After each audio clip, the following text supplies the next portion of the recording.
Hey guys, this is Amigo Brothers. It's on page 310 of your literature books. And it starts like this. Antonio Cruz and Felix Vargas were both 17 years old. They were so together in friendship that they felt themselves to be brothers. They had known each other since childhood, growing up on the Lower East Side of Manhattan in the same tenement building on 5th Street between Avenue A and Avenue B. Antonio was fair, lean, and lanky, while Felix was dark, short, and husky. Antonio's hair was always falling over his eyes, while Felix wore his black hair in natural afro style. Each youngster had a dream of someday becoming a lightweight champion of the world. Each chance they had, the boys worked out, sometimes at the boys' club on 10th Street and Avenue A, and sometimes at the pros gym on 14th Street. Early morning sunrises would find them running along the East River Drive, wrapped in sweatshirts, short towels around their necks, and handkerchiefs Apache style around their foreheads. While some youngsters were into street negatives, Antonio and Felix slept, ate, and dreamt positive. Between them, they had a collection of fight magazines second to none, plus a scrapbook filled with torn tickets to every boxing match they had ever attended, and some clippings of their own. If asked a question about any given fighter, they would immediately zip out from their memory banks divisions, weights, records of fights, knockouts, technical knockouts, and draws or losses. Each had fought many hours representing their community and had won gold-plated medals plus a silver and bronze medallion. The difference was in their style. Antonio's lean form and long reach made him the better boxer, while Felix's short and muscular frame made him the better slugger. Whenever they had met in the ring for sparring sessions, it had always been hot and heavy. Now, after a series of elimination bouts, they had been informed that they were to meet each other in the division finals that were scheduled for the 7th of August, 2 weeks away. The winner to represent the boys' club in the Golden Gloves Championship tournament. The two boys continued to run together along the East River Drive, but even when joking with each other, they both sensed a wall rising between them. One morning, less than a week before their bout, they met as usual for their daily workout. They fooled around with a few jabs in the air, slapped skin, and then took off running lightly along the dirty East River's edge. Antonio glanced at Felix, who kept his eyes purposely straight ahead, pausing from time to time to do some fancy leg work while throwing 1-2s followed by uppercuts to an imaginary jaw. Antonio then beat the air with a barrage of body blows and short, devastating lefts with an overhead, jaw-breaking right. After a mile or so, Felix puffed and said, "Let's stop for a while, bro. I think we got something to say to each other." Antonio nodded. It was not natural to be acting as though nothing unusual was happening when two ace boon buddies were going to be blasting each other within a few short days. They rested their elbows on the railing separating them from the river. Antonio wiped his face with his short towel. The sunrise was now creating day. Felix leaned heavily on the river's railing and stared across to the shores of Brooklyn. Finally, he broke the silence. "Man, I don't know how to come out with it." Antonio helped. "It's about our fight, right?" "Yeah, right." Antonio's eyes squinted at the rising orange sun. "I've been thinking about it too, Pannon. In fact, since we found out it was going to be me and you, I've been awake at night, pulling punches on you, trying not to hurt you." "Same here. It ain't natural not to think about the fight. I mean, we are both chevrolet fighters, and we both win, but only one of us can win. There ain't no draws in the elimination." Felix tapped Antonio gently on the shoulder. "I don't mean to sound like I'm bragging, bro, but I want to win, fair and square." Antonio nodded quietly. "Yeah, we both know that in the ring the better man wins. Friend or no friend, brother or no." Felix finished it for him. Brother, Tony, let's promise something right here, okay? If it's fair, hermano, I'm up for it. Antonio admired the courage of a tugboat pulling a barge 5 times its water weight size. It's fair, Tony. When we get into the ring, it's gotta be like we never met. We gotta be like two heavy strangers that want the same thing, and only one can have it. You understand, don't ya? See, I know, Tony smiled. No pulling punches. We go all the way. Yeah, that's right. Listen, Tony. Don't you think it's a good idea if we don't see each other till the day of the fight? I'm going to stay with my Aunt Lucy in the Bronx. I can use Gleason's gym for working out. My manager says he's got some sparring partners with more or less your style. Tony scratched his nose pensively. Yeah, it would be better for our heads. He held out his hand, palm upward. Deal. Deal. Felix lightly slapped open skin. Now, ready for some more running? Tony asked lamely. Nah, bro. Let's cut it here. You go on. I kind of like to get things together in my head. You ain't worried, are you? Tony asked. No way, man. Felix laughed out loud. I got too much smarts for that. I just think it's cooler if we split right here. After the fight, we can get it together again like nothing ever happened. The Amigo brothers were not ashamed to hug each other tightly. Guess you're right. Watch yourself, Felix. I hear there's some pretty heavy dudes up in the Bronx. Suavecito, okay? Okay. You watch yourself too, Sabe. Tony jogged away. Tony jogged away.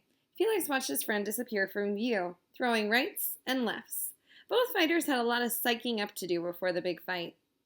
The days of training passed much too slowly. Although they kept out of each other's way, they were aware of each other's progress via the ghetto grapevine. The evening before the fight, Tony made his way to the roof of his tenement. In the quiet early dark, he peered over the ledge. 6 stories below, and the light of the city blinked, and the sound of cars mingled with the curses and the laughter of children in the street. He tried not to think of Felix, feeling he had succeeded in psyching his mind, but only in the ring would he really know. To spare Felix hurt, he would have to knock him out early and quick. Up in the South Bronx, Felix decided to take in a movie in an effort to keep Antonio's face away from his fists. The flick was The Champion with Kirk Douglas, the 3rd time Felix was seeing it. The champion was getting beat, his face being pounded into raw, wet hamburger. His eyes were cut, jagged, bleeding, one eye swollen, the other almost shut. He was saved only by the sound of the bell. Felix became the champ, and Tony the challenger. The movie audience was going out of its head, roaring in bloodlust at the butchery going on. The champ hunched his shoulders, grunting and sniffling red blood back into his broken nose. The challenger, confident that he had the championship in the bag, threw a left. The champ countered with a dynamic right and exploded into the challenger's brains. Felix's right arm felt shock. Antonio's face, superimposed on the screen, was shattered and split apart by the awesome force of the killer blow. Felix saw himself in the ring, blasting Antonio against the ropes. The champ had to be forcibly restrained. The challenger was allowed to crumble slowly to the canvas, a broken, bloody mess.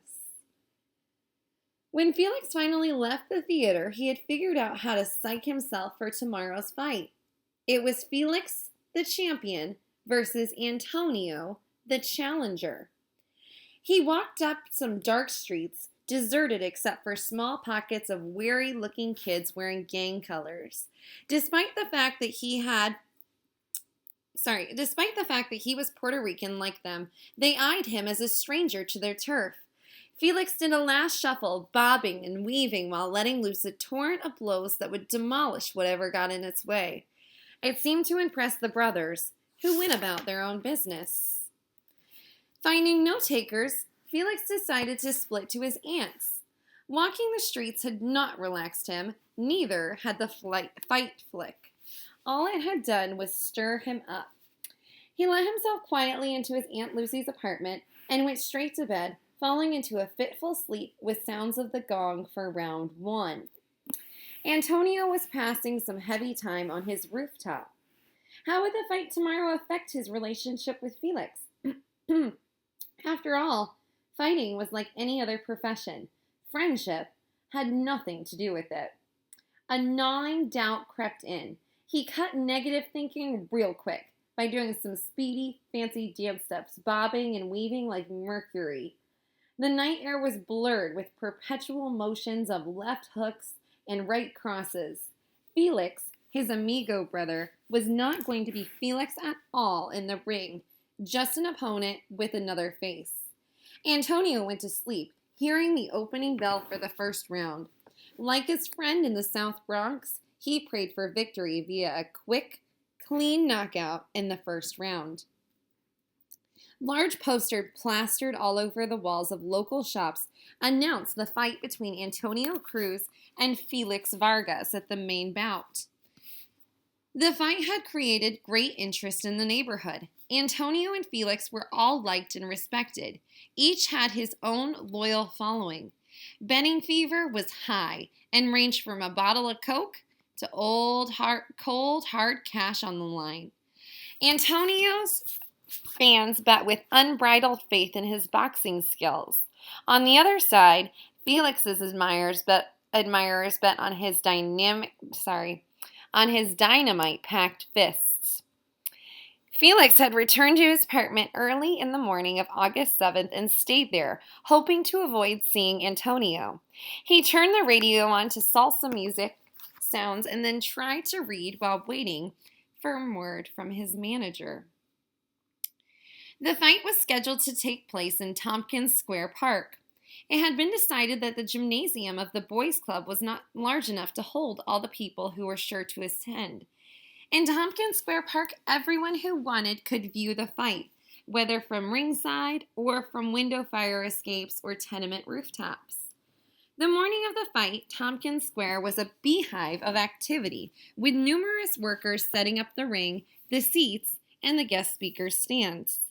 The scheduled bouts began shortly after noon, and the park had been filling up even earlier. The local junior high school across from Tompkins Square Park served as the dressing room for all the fighters. Each was given a separate classroom with desktops covered with mats serving as resting tables.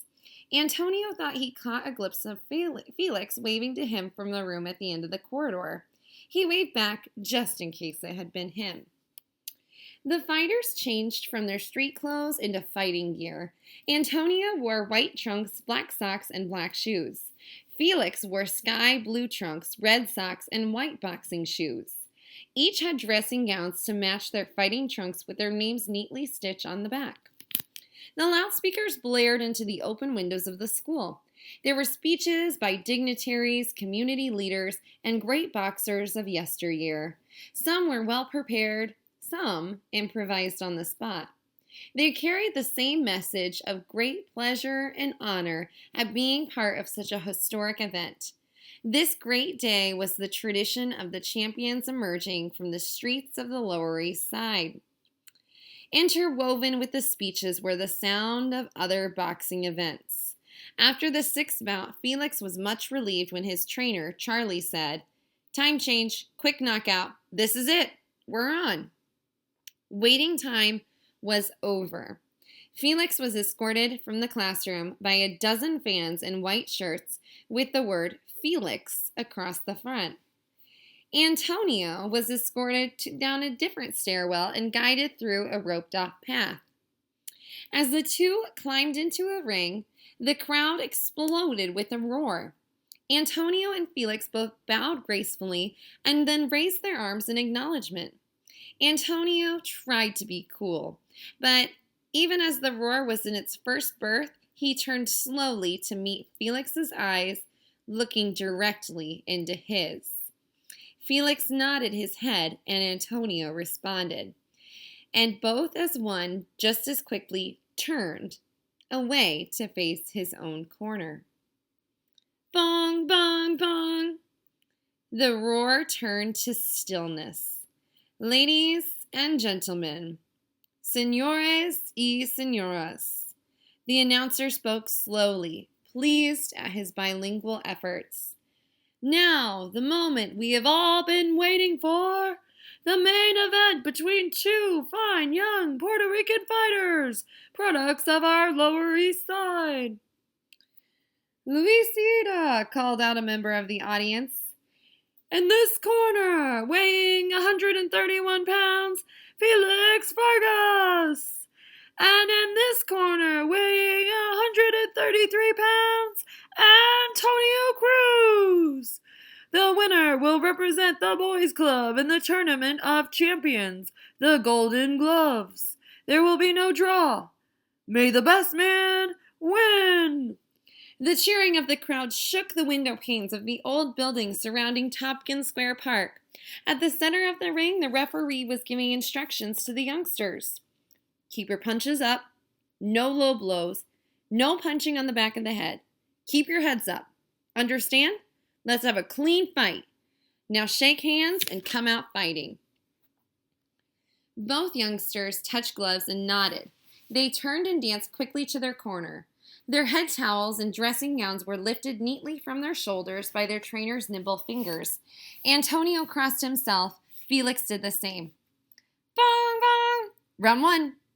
Felix and Antonio turned and faced each other squarely in a fighting pose. Felix wasted no time. He came in fast, head low, half hunched toward his right shoulder, and lashed out with a straight left. He missed a right cross as Antonio slipped the punch and countered with a 1-2-3 lefts that snapped Felix's head back, sending a mild shock coursing through him. If Felix had had a small doubt about their friendship affecting their fight, it was being neatly dispelled. Antonio danced, a joy to behold. His left hand was like a piston, pumping jabs one right after another with steaming ease. Felix bobbed and weaved and never stopped barring in. He knew that at long range, he was at a disadvantage. Antonio had too much reach on him. Only by coming in close could Felix hope to achieve the dreamed-of knockout. Antonio knew the dynamite that was stored in his Amigo brother's fist. He ducked a short right and missed a left hook. Felix trapped him against the ropes just long enough to pour some punishing rights and lefts to Antonio's hard midsection. Antonio slipped away from Felix, crashing 2 lefts to his head, which sent Felix's right ear ringing. Bong! Both amigos froze a punch well on its way, sending up a roar of approval for good sportsmanship. Felix walked back to his corner. His right ear had not stopped ringing. Antonio gracefully danced his way toward his stool, none the worse, except for glowing glove burns showing angry red against the whiteness of his midribs. Watch that right, Tony, his trainer talked to his ear. Remember, Felix always goes to the body. He'll want you to drop your hands for his overhead left or right. Got it? Antonio nodded, spraying water between his teeth. He felt better as his sore midsection was being firmly rubbed. Felix's corner was also busy. You gotta get in there, fella, Felix's trainer poured water over his curly afro locks.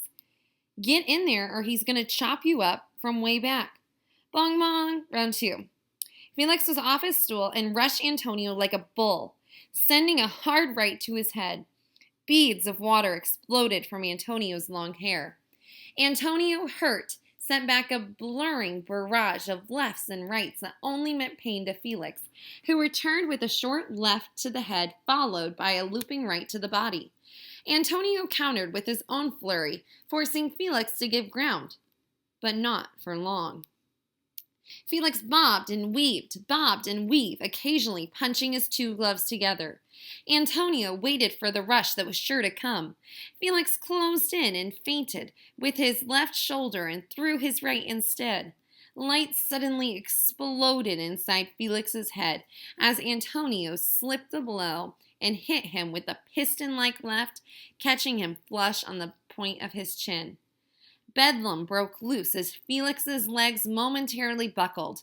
He fought off a series of rights and lefts and came back with a strong right that taught Antonio respect. Antonio danced in carefully. He knew that Felix had the habit of playing possum when hurt, to succor an opponent within reach of the powerful bombs he carried in each fist. A right to the head slowed Antonio's pretty dancing. He answered with his own left at Felix's right eye that began puffing up within 3 seconds. Antonio, a bit too eager, moved in too close, and Felix had entangled him into a rip-roaring, punching, toe-to-toe slugfest that brought the whole Tompkins Square Park screaming to its feet. Rights to the body, lefts to the head, neither fighter was giving an inch. Suddenly, a short right caught Antonio squarely in the chin. His long legs turned into jelly, and his arms flailed out desperately. Felix, grunting like a bull, threw wild punches from every direction. Antonio, groggy, bobbed and weaved, evading most of the blows. Suddenly, his head cleared. His left flashed out hard and straight, catching Felix on the bridge of his nose. Felix lashed back with a haymaker right off the ghetto streets. At the same instant, his eyes caught another left hook from Antonio. Felix swung out, trying to clear the pain. Only the frenzied screaming of those alongside the ring let him know that he had dropped Antonio. Fighting off the growing haze, Antonio struggled to his feet, got up, ducked, and threw a smashing right that dropped Felix flat on his back. Felix got up as fast as he could in his own corner, groggy but still game. He didn't even hear the count.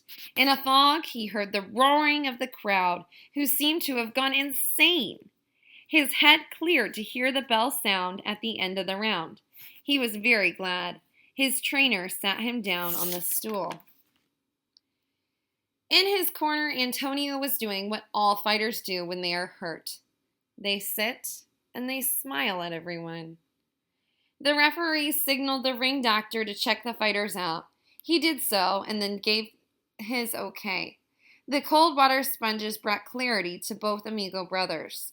They were rubbed until their circulation ran free. Bongs!